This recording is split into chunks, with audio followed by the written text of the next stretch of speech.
Here's us too. Yeah, got the homies. So today we're going to be talking a little bit about Saparmurat Niyazov, who was the president of Turkmenistan from 1992 until his death on December 6th, 2006 from natural causes or from a heart attack.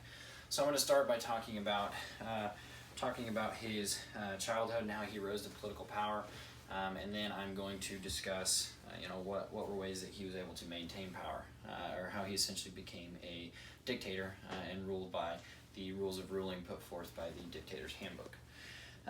So early on, Niyazov had a rough childhood. He grew up in an orphanage for most of his life because his family had died in an accident. And so because of this, he definitely had a rough childhood.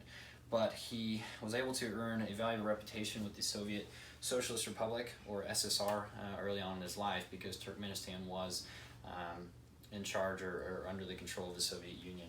And so after completing college, he joined the Communist Party in 1962, and he held a lot of important positions in the Communist Party, some of which were at a power plant, before he eventually became the chairman of the SSR's Council of Ministries. And this is what really kick-started his rise to political power.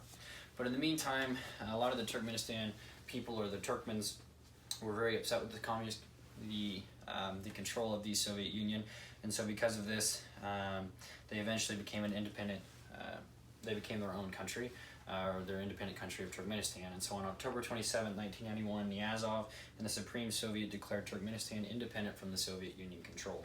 And so Niyazov early on became the face of this movement, and he was selected as the interim president before eventually being elected as president in 1992. And so we're going to talk a little bit now about his presidency and how he eventually turned into a dictator. And so early on, he was very paranoid about losing control or losing power, essentially. And so a good example of this is at one point he fired 4/5 of his National Security Council because he didn't trust them, or he felt like they were not loyal. And so this really aligns with Rule 1 of the Dictator's Handbook, which states to keep your winning coalition as small as possible. And so in doing so, he had less people under him, he had less people to oppose him, and he nearly fired everybody who went against him or who was a threat to his power. And this also aligns with Rule 3 because he controlled the flow of revenue in the country because there was less people under him to do those governing issued jobs.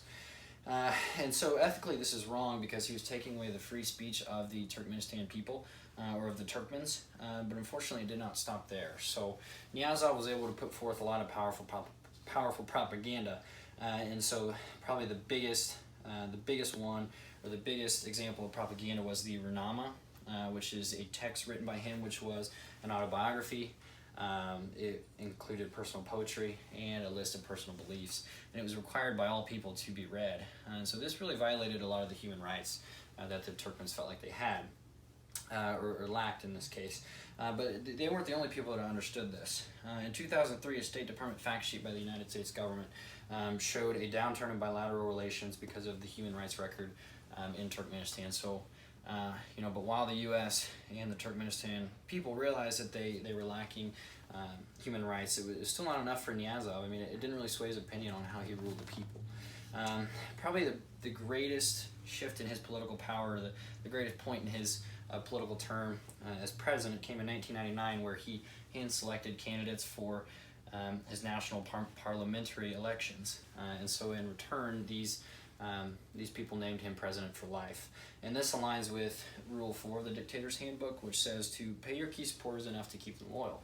And so while he necessarily didn't pay them, he most definitely gave them or awarded them this position of power on the National Parliamentary Council, and therefore they rewarded him in return with something that he'd been looking for for his whole term, something where he didn't have to worry about somebody else getting elected, and where he could stay in power.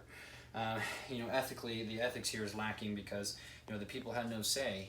He was able to get people in office that aligned with his beliefs and conformed to what he wanted, and therefore he was able to be put in power. So he was overall the ideal dictator, aligning himself with the rules of the Dictator's Handbook as far as keeping his winning coalition small and therefore controlling the country's finances, and also his control on who was in office essentially led him to be the dictator for life of Turkmenistan until his death on December 6, 2006 from